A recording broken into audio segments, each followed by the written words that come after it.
اعوذ باللہ من الشیطان الرجیم، بسم اللہ الرحمن الرحیم۔ ناظرین، میری آج کی یہ ویڈیو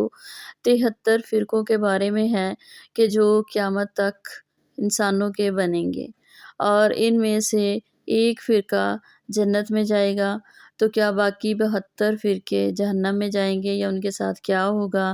اس کے بارے میں آج آپ کو اپنی اس ویڈیو میں بتاؤں گی۔ حضرت ابو ہریرہ حضور پاک کا ارشاد نقل کرتے ہیں کہ جس نے میری اطاعت کی اس نے اللہ کی اطاعت کی، جس نے میری نافرمانی کی اس نے اللہ کی نافرمانی کی، اور جس نے میرے امیر کی اطاعت کی اس نے میری اطاعت کی، اور جس نے میرے امیر کی نافرمانی کی اس نے میری نافرمانی کی۔ حضرت ابو ہریرہ رضی اللہ تعالیٰ عنہ حضور صلی اللہ علیہ وآلہ وسلم کا ارشاد نقل کرتے ہیں کہ میری ساری امت جنت میں داخل ہوگی، لیکن جو انکار کرے گا وہ جنت میں داخل نہیں ہوگا۔ عرض کیا گیا اور کون انکار کرے گا؟ آپ صلی اللہ علیہ وآلہ وسلم نے فرمایا، جس نے میری اطاعت کی وہ جنت میں داخل ہوگا، اور جس نے میری نافرمانی کی اس نے انکار کیا۔ حضرت ابو موسیٰ رضی اللہ تعالیٰ عنہ حضور اقدس صلی اللہ علیہ وآلہ وسلم کا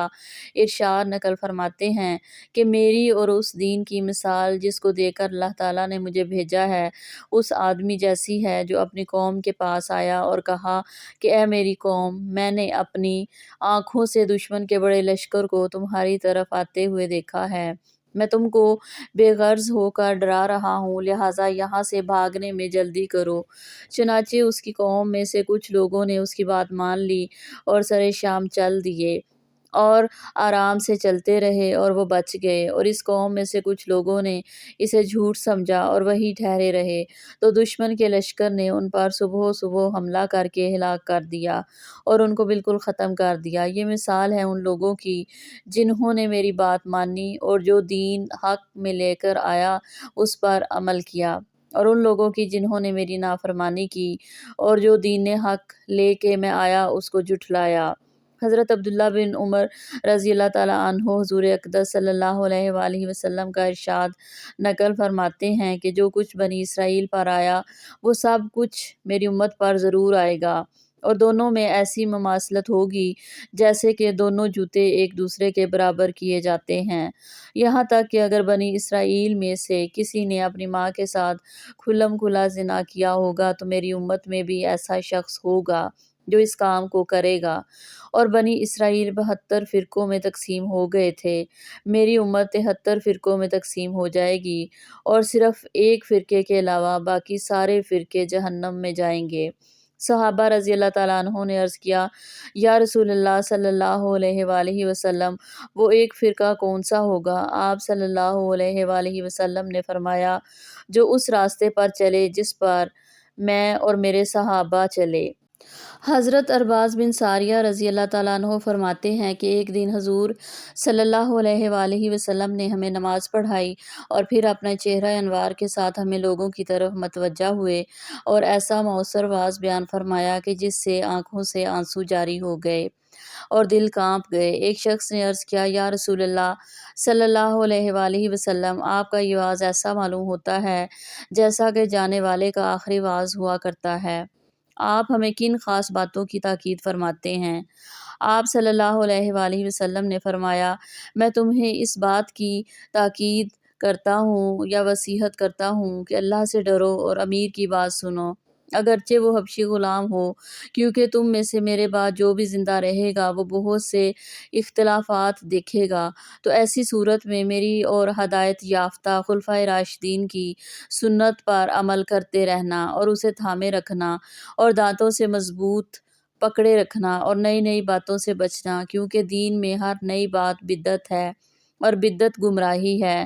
حضرت عمر رضی اللہ تعالیٰ عنہ نے حضور اکرم صلی اللہ علیہ وآلہ وسلم کا ارشاد نقل فرمایا ہے کہ میں نے اپنے رب سے اپنے بعد صحابہ میں ہونے والے اختلاف کے بارے میں پوچھا تو اللہ تعالیٰ نے میرے پاس یہ وحی بھیجی کہ اے محمد صلی اللہ علیہ وآلہ وسلم، آپ کے صحابہ میرے نزدیک آسمان کے ستاروں کی مانند ہیں، ہر ستارے میں نور ہے لیکن بعض ستارے دوسرے سے زیادہ روشن ہے۔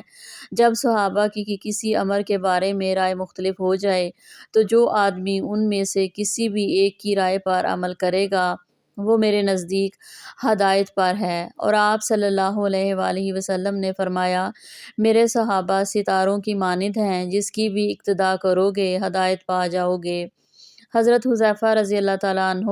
حضور اقدس صلی اللہ علیہ وآلہ وسلم کا ارشاد نقل فرماتے ہیں کہ مجھے معلوم نہیں ہے کہ میں تم میں کتنا عرصہ رہوں گا، اور حضرت ابو بکر اور حضرت عمر رضی اللہ تعالیٰ عنہ کی طرف اشارہ کرتے ہوئے فرمایا کہ میرے بعد ان دونوں کی اقتداء کرنا اور عمار کی سیرت اپناؤ، اور ابن مسعود نے تمہیں جو بھی بتایا اسے سچا مانو۔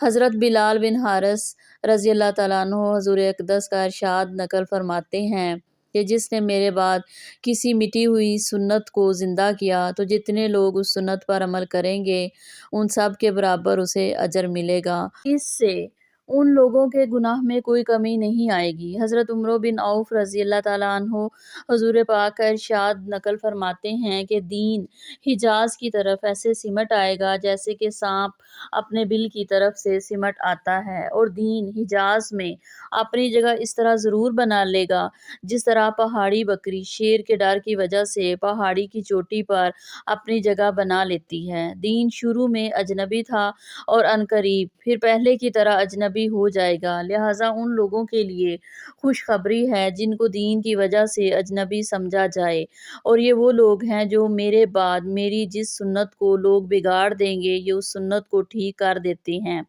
حضرت انس رضی اللہ تعالیٰ عنہ فرماتے ہیں کہ حضور اقدس رضی اللہ تعالیٰ عنہ نے مجھے ارشاد فرمایا کہ اے میرے بیٹے، اگر تم ہر وقت اپنے دل کی یہ کیفیت بنا سکتے ہو کہ اس میں کسی کے بارے میں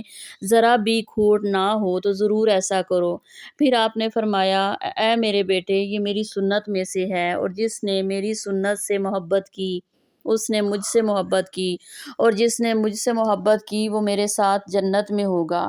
حضرت ابن عباس رضی اللہ تعالیٰ عنہ حضور اقدس کا ارشاد نقل فرماتے ہیں کہ میری امت کے بگڑنے کے وقت جس نے میری سنت کو مضبوطی سے تھامے رکھا اسے 100 شہیدوں کا ثواب ملے گا۔ یہ روایت بہقی کی ہے اور طبرانی میں یہ روایت ہے۔ حضرت ابو ہریرہ رضی اللہ تعالیٰ عنہ فرماتے ہیں، اور اس میں یہ ہے کہ اسے 1 شہید کا ثواب ملے گا۔